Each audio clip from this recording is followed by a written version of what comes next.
లూకా సువార్త 8వ అధ్యాయము 5వ వచనం. విత్తువాడు తన విత్తనములు విత్తుటకు బయలుదేరేను. అతడు విత్తుచుండగా కొన్ని విత్తనములు త్రోవ ప్రక్కన పడి త్రొక్కబడెను గనుక ఆకాశ పక్షులు వాటిని నిండివేశాను. మరికొన్ని రాతి నేలను పడి మొలిచి చెమ్మలేనందున ఎండిపోయెను. మరికొన్ని ముండ్ల పొదల నడుమ పడును. ముండ్ల పొదలు వాటితో కొలిచి వాటిని నంచివేశాను. మరికొన్ని మంచి నేలను పడెను.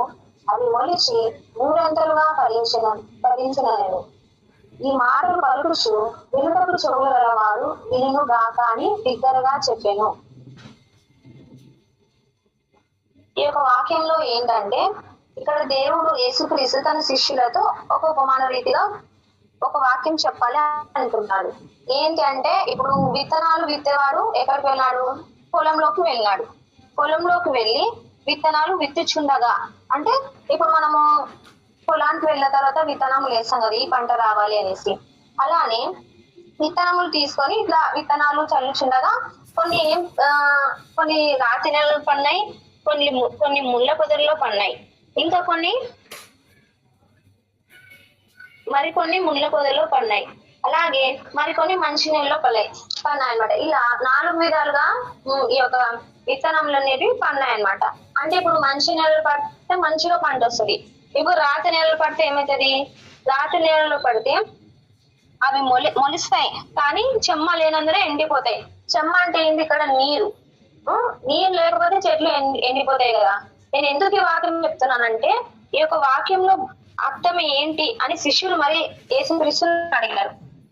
అప్పుడు కిందికి వస్తే, అదే వచనంలో కిందికి వస్తే దేవుని యొక్క ఉపమానం గురించి తన శిష్యులు యేసుక్రీస్తుని అడుగుతారు.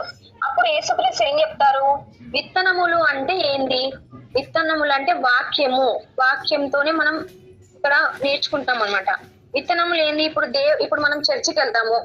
చర్చికి వెళ్తే ఇప్పుడు పాస్టర్ ఏం చేశారు? మనకు వాక్యాన్ని బోధిస్తాడు. అంటే ఆయన నోట్ల నుంచి వచ్చే మాటలు ఏమనుకోవాలి? మనం విత్తనములు అనుకోవాలి. అంటే ఆయన నోట్ల నుంచి వచ్చే మాటలు విత్తనములుగా మనకి చల్లుతుంటే మనము పంటను వారం, భూమి అని వారం, చేను అని వారం. మనలో ఎలా ఫలిస్తుంది అంటే, మనం రాతి నేలగా ఉన్నామా, మంచి నేలగా ఉన్నామా, ముళ్ళ పొదల్లో పడిన నేలగా ఉన్నామా, ఎలా ఉన్నాం అనేది మనం గుర్తించుకోవాలి. కనుక నేను ఈ సంఘటన మీ ముందర పెడుతున్నాను. అలాగే ఇప్పుడు ఫస్ట్ది రాతి నేల గురించి మనం మాట్లాడుకుందాం. ఏమనింది ఇక్కడ? విత్తనములు విత్తువాడు పొలంలోనికి వచ్చినప్పుడు రాతి నేల మరికొన్ని రాతి నేలలు పడి మొలిచి చెమ్మ లేనందున ఎండిపోయాను. రాతి నేలలో పడతాయి, మొలుస్తాయి. ఏమైతుంది? అక్కడ రాతి నేల కదా, అక్కడ ఏముంటది? నీరు ఉండదు. కాబట్టి అవి ఏమైతాయి? ఎండిపోతాయి. దీని యొక్క భావం, రాతి నేలలో పడిన భావం ఏంటి అంటే, ఇక్కడ కిందికి వస్తే రాతి నేల నుండి వారెవరనగా వినున్నప్పుడు వాక్యం వింటారు. ఏం చేస్తారు? దాన్ని సంతోషంగానే అంగీకరిస్తారు. అంటే ఇక్కడ ముందు వచనంలో మనం చూసుకున్నాం, మొలుస్తాయి. రాతి నేలలో పడితే ఏమైతే? పంట మొలుస్తుంది, కానీ ఏమైతుంది? నీళ్లు లేనందున ఎండిపోతాయి. అలాగే మనం రాతి నేలలో ఉండువారు వాక్యం వింటారు, సంతోషిస్తారు, కానీ సంతోషంగా అంగీకరించువారు కానీ వారికి వేరు లేనందున, అంటే మనలో సరైన ఆత్మీయత శక్తి, వాక్యాన్ని మన లోనికి తీసుకునే శక్తి లేనందున వాక్యం మనలో ఎండిపోతుంది అనమాట. అలాగే త్రోవ ప్రక్కన పడినవారు ఎవరు? ఇప్పుడు మనం ఇప్పుడు చేనులోకి వెళ్తే మనకు ఒక లైన్స్ ఉంటాయి. ఇక్కడ ఈ లైన్ లోనే మంచి భూమి ఉంది, ఇక్కడ మంచి నీరు అన్ని ప్రవహిస్తాయి అనే విధంలో మనము నాటుతాం విత్తనములు. అలాగే అవి కాకుండా, ఆ ప్లేస్ లో కాకుండా విత్తనములు పక్కన పడినాయనుకో ఏమైతుంది? చూద్దాం.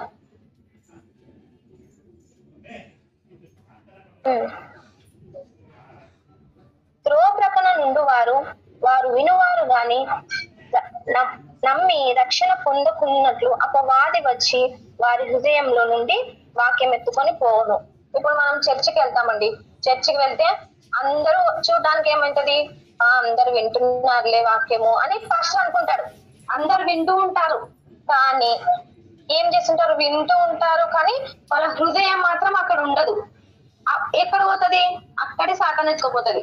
వాళ్ళు ఎవరనగా ఇప్పుడు వాక్యం వింటారు, చూడడానికి మాత్రమే వింటారు, కానీ వాళ్ళ హృదయాల్లోకి వెళ్ళడం లేదు. ఆ వెళ్ళకపోవడాన్ని ఎవరు తీసుకెళ్తున్నారు, సాతాను ఎత్తుకు వెళ్తున్నారు. వీళ్ళెవరు, త్రో ప్రక్కన పన్నవారు. ఇప్పుడు 2 అయిపోయినాయి కదండి, రాతి నేల పన్నవారు, త్రో ప్రక్కన పన్నవారు 2 అయిపోయినాయి. రాతి నేల పన్నవారు ఎట్టుంటారు, వాక్యం సంతోషంగా ఉంటారమ్మా, ఈరోజు నేను మంచి వాక్యం విన్నాను అని అంటారు. కానీ ఏమైతుంది, కొన్ని రోజులకి మర్చిపోతారు. ఇంకా వాళ్ళలో నిజంగా ఆత్మీయత శక్తి లేకుంటది. అంటే వాక్యాన్ని, అవును కదా నేను ఈరోజు ఈ వాక్యం విన్నాను కదా, ఈ రోజు ఇట్లుండకూడదు ఇట్లుండకూడదు అని ఉండవు.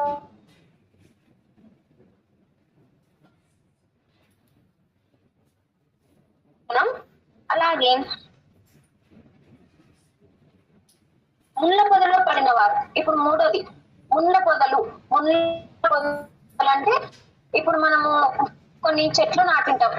కొన్ని చెట్లు నాటింటే ఇప్పుడు అంత ముళ్ళ పొదలు ఉంటాయనుకో, ఆ చెట్లు పెరిగి పెద్ద అవుతుందా? కాదు.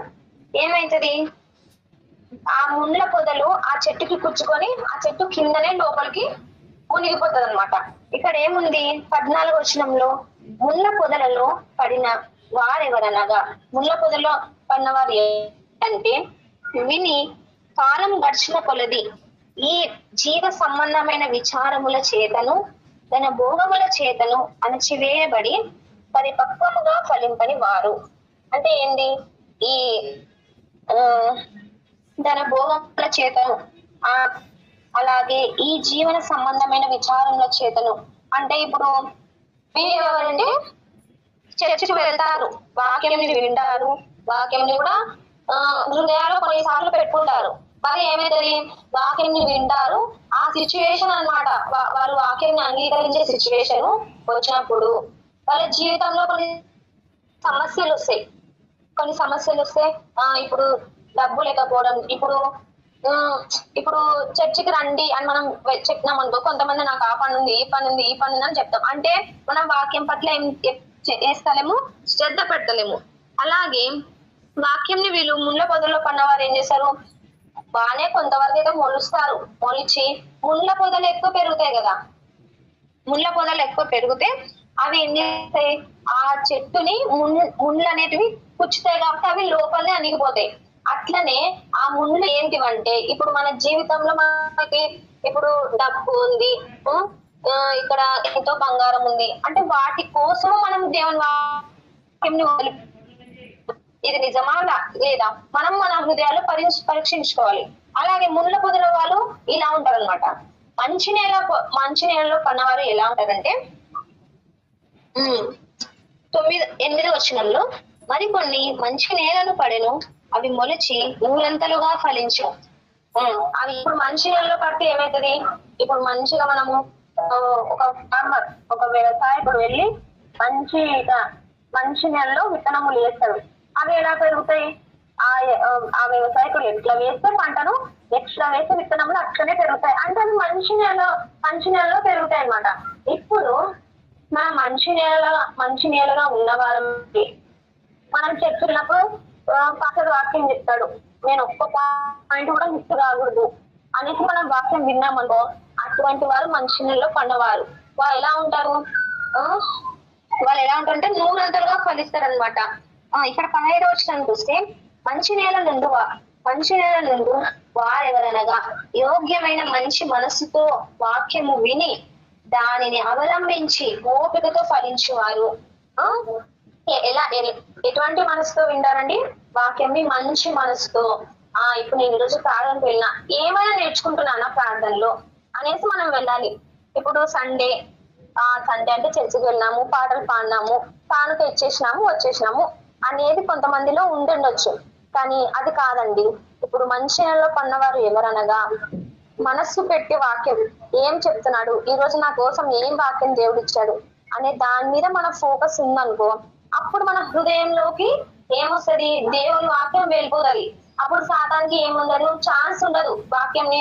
ఇప్పుడు ఎలాగైతే రాతి నెల నుండి వాళ్ళ రాతి నెలలో ఉన్నవారి హృదయంలో నుంచి సాతాన్ని ఎట్లెత్తుకుపోతుందో వాక్యంని, అలా ఈ మంచి నెలలో కన్నవారు వాళ్ళ హృదయంలో నుంచి సాతాను ఎత్తపడు. ఎందుకంటే ఓపికతో వాళ్ళు ఆ యొక్క వాక్యాన్ని విని మంచి మనసుతో వాక్యాన్ని స్వీకరిస్తారు.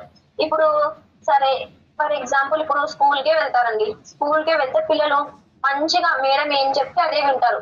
ఆ క్లాస్ లో టీచర్ ఏం చెప్తే అది విన్నారనుకో, విని ఇంటి దగ్గరకు వచ్చి చదువుకొని, అంటే ఫోకస్ ఎక్కడ పెడుతున్నారు వాళ్ళు?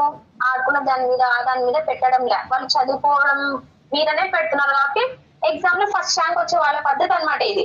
వాళ్ళు మంచిగా చదువుకుంటారు కాబట్టి ఏమిటది, వాళ్ళకి మంచి మార్క్స్ వస్తాయి. ఎందుకు వస్తాయి? వాళ్ళు మనస్సు అంతా దాని మీదనే పెట్టినారు, పక్కన ఏ ఆలోచన పెట్టుకోలేదు. అలాగే మనం కూడా 100 10 ఫలించాలి అంటే దేవుని వాక్యాన్ని మనం ఓపికతో విని, అలాగే యోగ్యమైన మనసుతో వింటే అప్పుడు మనకి ఎన్ని శ్రమలు వచ్చినా, ఎన్ని బాధలు వచ్చినా ఆ దేవుడు నాకు తోడున్నాడు అనేసి దేవుని వాక్యాలు మనకు గుర్తొస్తాయి. అప్పుడు ఏం చేస్తాము? శ్రమలు వచ్చినా అన్ని వాక్యం నుంచి తొలగిపోము, ఓపిక తెచ్చుకుంటాం. ఆ దేవుడు నాకు ఈ మాట చెప్పినాడు, నేను ఈ వాక్యంలోనే ఎదగాలి అనేసి మనకు అప్పుడు ఏమొస్తుంది? దేవుని వాక్యం వినటంలో మనకి ఓపిక వస్తుంది. ఆ ఓపిక రావడంలో ఏమవుతుంది? మనము ఫలిస్తాం అన్నమాట. ఫలించి ఎన్ని ఎన్ని ఎన్ని విధాలుగా మనము ఉంటాము? 100 ఫలిస్తాం అన్నమాట. అలాగే ఇప్పుడు మనం ఏ నేలలో ఉన్నామో మనం పరీక్షించుకోవాలనేసి ఈ వాక్యం ఈ ముందర పెట్టుకున్నానండి. ఈ వాక్యం దేవుడు దీవించి ఆశీర్వదించిన ఆమె.